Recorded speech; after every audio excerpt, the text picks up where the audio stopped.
everyone. I believe we are just 150 days away from the CAT examination. The D-Day is approaching, and I'm sure you all have lots of thoughts in your head exactly how to prepare, what is the right material to target, and how to eliminate the incorrect answer choices, and many such things. So today I'm going to give you a brief as to how to go ahead with the process of elimination, that is option traps. Before we move any further, let me introduce myself. My name is Nitika Ma'am, and I am here at Career Launchers South City and Sector 65. And I have an experience of 10 years training students for CAT, GMAT, NMAT, ZAT, SNAP, and many other UG entrances as well. So I thought today is probably the fit occasion for us to just sit down and try to understand a few techniques as to how to go ahead with the elimination process when it comes to the VARC section on the examination. Before we move any further, I would like you guys to take a quick squint at the CAT 2023 examination. As you all are aware, the paper pattern did not change a lot. We had precisely 66 questions in the entire examination. The exam ran for 120 minutes. You get a +3 for a correct attempt and -1 for an incorrect one. Now, the area that we are focusing on here is your VARC section. When it comes to the VARC section, we all are aware that the number of questions that we are going to get on the examination are going to be 24. We get 24 questions and we get 40 minutes. The level of difficulty for the last 4-5 years has always been moderate. The paper has never reached that peak where it would be the difficult level. And the kind of score that was expected for 99 percentile was 39 to 40. So, without wasting much time, I wanted to speak about how do we go ahead with this VARC section. Now that we know the entire VARC section has precisely 24 questions. Now, out of these 24 questions, as we are aware about the breakup, that 16 questions are from the dominating reading comprehension. And then we have 8 questions of verbal ability. Now, these reading comprehension is one section which you guys might be very comfortable with saying that, ma'am, we have been doing this for a better part of our life, but बचपन से किया है, इसमें क्या different आने वाला है? The exam is not that easy. I believe up till now you guys would have solved a good amount of passages. You would know how the exam passages are not that easy. We tend to get 4 passages with 4 questions each.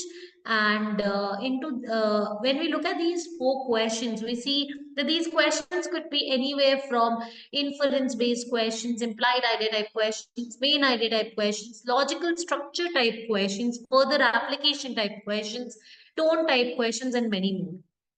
Whereas the VA section has precisely 8 questions, very definitely divided into 4 sections, which are para summaries, para jumbles. We get questions on odd sentences. And lastly, we tend to get some questions with respect to sentence placement. I do not like to call it para completion anymore because we do not get questions pertaining to para completion now. They're more like sentence placement. A sentence is given and we have to place it in the right order. Whereas now when we move on to the technique that is required in order to get these kind of questions right is definitely a technique which helps you with the process of elimination. Now that we know that we get various options for each question that we are going to target on the examination, what is definitely going to help us is the process of elimination.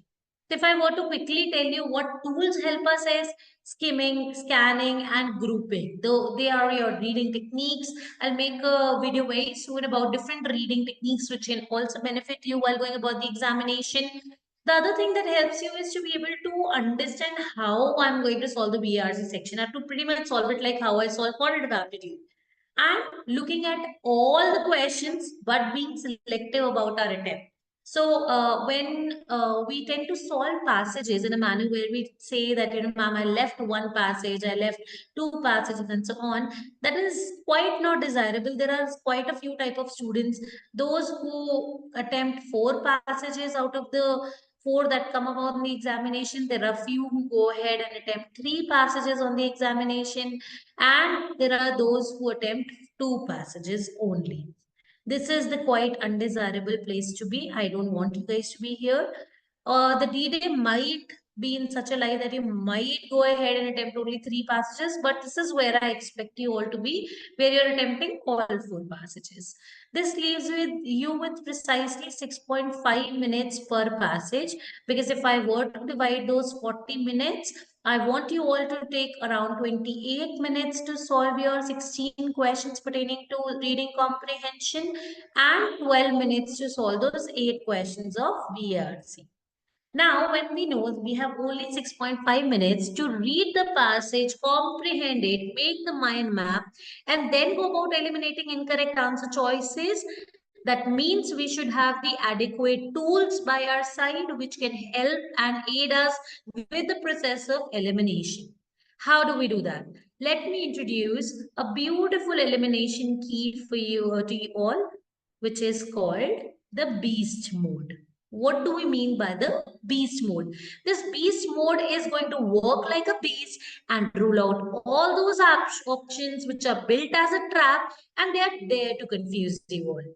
The examiner sets the paper in such a manner that when they are designing the options for various questions, they tend to have only one correct answer. The other options, no matter how coded, how close they might be to the correct answer, they always leave out one or two traps. And our job here is to be able to identify those traps and thereby eliminate those answer choices. Now, let's try to see how do we do that. B in beast mode stands for arguments which are broad or narrow. Now, any option that is too generalized, too broad to be the argument, the paragraph at hand, the author in the passage has stated something in within a scope of the argument. But this option widens the scope of the argument and goes broad. That is the reason why we tend to eliminate such an answer choice. At times, while getting holistic idea type questions like main idea, central theme, or even when you have to identify the answer to the para summary question, you would see there would be few options which would be way too narrow. I mean, they would be dealing with specific facts mentioned in the passage, not the overall idea. That is when we again eliminate such an answer choice. Next is something extreme. You would find by adding words like any, all, some, few, and many such similar words, the author would take the argument, the examiner would take the argument into the extreme, not as how my author intended. By using such simple words like never, which was not the idea presented in the paragraph, the argument made by the examiner in that option becomes extreme. We tend to eliminate such answer choices. Then we could have some additional data added, which is alien. What do we mean by alien? Something that is additional added, which has not really been spoken of in the paragraph. I like to call it something alien. We don't know where it came from. Jao to नहीं mark करेंगे as answer. Now let's move on to the next one with an argument, an option, which is the sidetrack. Sidetrack is that argument which is going diverging from the main topic. It takes it to a different level altogether, the place where the author did not intend it to be. That is when we eliminate such an answer choice. And the last one being tone mismatch. Now, what do we mean by tone mismatch? Let's say my author was simply just elucidating the impact of global warming on our planet and just explaining in that order. However, the argument has some kind of a word which says that the author denigrates this or that. Now, this is what? This is changing the tone of my argument. The author indicated that he was just explaining or elucidating, or the attempt by the author was explanatory. But here in the option, it goes into the criticizing my author did not intend that. So that is when we eliminate such an answer choice. This is how we tend to use our beast mode, and this beast mode is very effective, guys. Many of my students swear by this technique and eliminate all the incorrect answer choices on that basis. Other than that, we have few other option traps that can help you to better eliminate the answer choices. Addition of irrelevant data is nothing but another term for alien. For those of you who understand it better in this way, try to learn it in this way. Addition of irrelevant data is something extra which has now been added to the sentence, the option which was not there in the passage. That is when we eliminate such an answer choice. Omission of crucial data is nothing but narrow. Something which is important to answer the question so asked has now been eliminated from the answer choice, the option that you have got. So you can tend to eliminate such an answer choice. Unnecessary generalization is again nothing but broad. When you see that the argument of the author was limited to a particular target group or a scope, and this has been unnecessarily generalized in the answer choice, that is when we end up eliminating it. A faulty analogy is when the author is presenting an analogy, a similarity between situation A and situation B, which are not so similar. I'll give you more examples in the upcoming videos. However, the next one is contradictory to the information provided. Again, by adding few words, you would see that the examiner would build options which are contradictory to what is indicated in the paragraph. We again eliminate such answer choices. Options that have additional data which contribute to the prior knowledge, which are in line with what otherwise we know is true about this topic, but not indicated in the paragraph. So we do not mark this as the answer. The axiomatic view of my author. What is axiomatic view? The axiomatic view of an aspirant is what I'm talking about here. Axiomatic view is our personal take of things. What you feel about the argument is not important. What the author indicated is important. This majorly happens when we get questions pertaining to assumptions or cannot be inferred type questions, where we have to identify what the author assumed before letting out the argument, not what we are assuming out of it. And lastly, it could be out of the scope, which is again close to broad, and that is when we eliminate these answer choices. Without wasting much time, I would like to solve some questions with you all. Let's read the small paragraph. It says, in New York, advocates are pressing for the passing of Farm Workers' Fair Labor Practices Act, okay, which would give these workers the rights that others have long taken for granted, okay, as well as seek badly needed improvements in safety and sanitary conditions in the fields. Okay. Domestic workers, meanwhile, are seeking a Bill of Rights in Albany covering things like overtime pay, cost of living raises, and health benefits. Okay. So now I hope the argument is clear that how in New York advocates are pressing for the passing of an act which would give the rights to workers which others have got for a very long time, and they need some basic sanitary conditions and safety conditions in the field.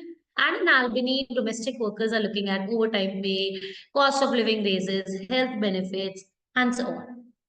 Now, which of the following, if true, provides the strongest support? I have to support the argument. All right. These two classes are the worst sufferers of physical violence by their employments. What? Physical violence? Where did that come from? My author did not say that these classes are undergoing physical violence. So physical violence here is way too extreme. I mean, this is what right now it is alien. Why? It adds on to some data which is not given in the paragraph. My author did not say that इनको मारो पीटो ऐसा कुछ हो रहा है. No, not at all. So physical violence was not a part of it. Definitely alien. The advocates will get an upper hand in the issues pertaining to human rights. If my author says me advocates का कुछ ulterior motive है, या they are gonna get benefited out of this, no. Advocates are just pressing so that these people, the farm workers, could get these rights which others have long taken for granted. This is tone mismatch. My author nowhere said that इसमें advocates का कुछ लेना देना है, or they are the ones who are going to gain out of it. Tone mismatch. The farm workers and domestic workers have suffered long enough, and they should be given their dues by the way of legislations. Okay, yes, I'm somewhat liking it. This is exactly what my author stated, how farm workers and domestic workers, both the parameters are echoed over here. You would be able to see that the correct answer echoes what is indicated in the main paragraph. It says that they should be given away their views by the way of legislations, which makes sense. Yes, this is what my author was intending. There is some ulterior motive behind the lawyer's move. I don't think so. This again is quite in line with the second option. This is again tone mismatch, hence it should be eliminated. Certain rights should be given to everyone equally. अच्छा सबको दे दो. Students को भी sanitary conditions चाहिए on the fields. No. Why would I be giving safety and sanitary conditions or cost of living raises to everybody? The paragraph scope is limited to farm workers, domestic workers, does not talk about everyone. So it should be eliminated. This is what? This is too broad to be the answer now.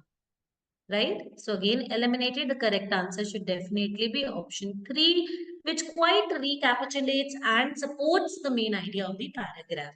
I hope you guys can see how we were able to eliminate the incorrect answer choices with the help of the beast mode that we have recently learned. Now we will solve a small para summary question which was a part of last year's CAT examination. Guys, yes, this is a PYQ, a previous year question of para summary.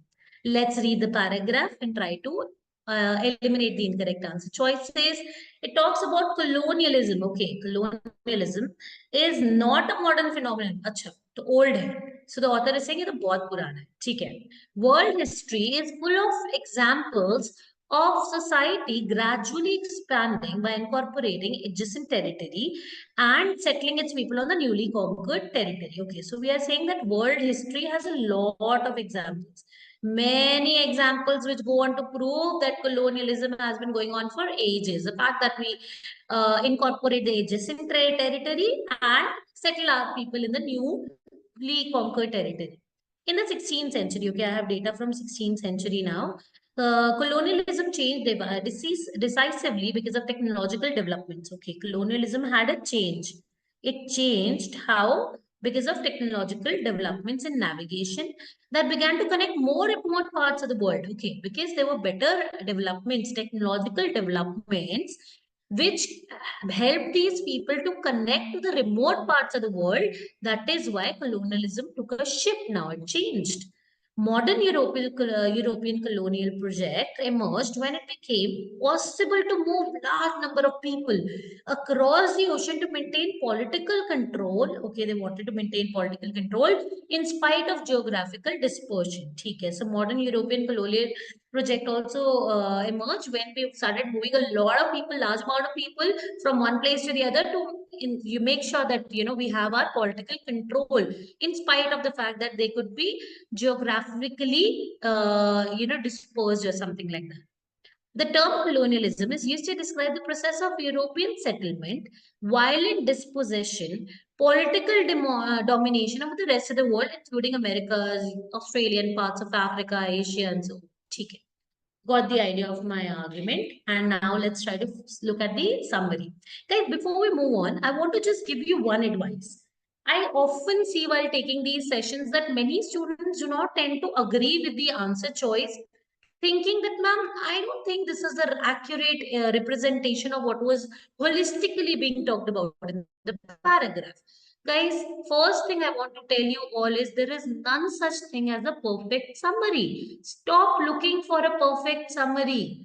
Out of the given options, I have to select the option that makes most sense and thereby mark it as the correct answer.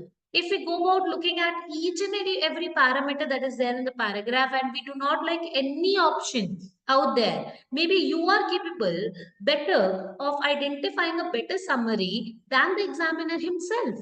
So stop looking for perfect summary. Out of the options that you have, try to look at the signal words, try to look at the blocks, try to look at the option tracks and thereby come to the correct answer. Let's look at the first option. Colonialism surged in the 16th century due to advancements in navigation, enabling British settlements abroad and global dominance. It does talk about how 16th century it said in 16th century, colonialism changed.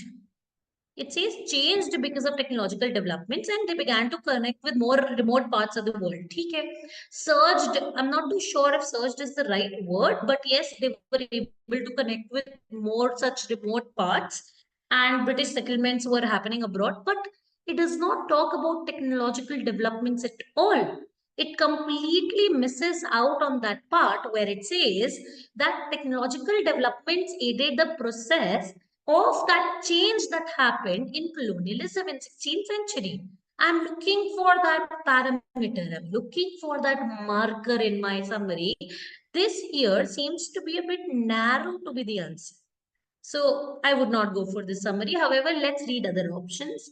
Technological advancements. I'm already liking this option. It satisfies me in the way that I'm looking for it. In navigation in 16th century, transformed colonialism, enabling Europeans to establish settlements and exert political dominance over distant regions. Makes sense. Yes, this does talk about what we have discussed in the paragraph, quite holistic as well.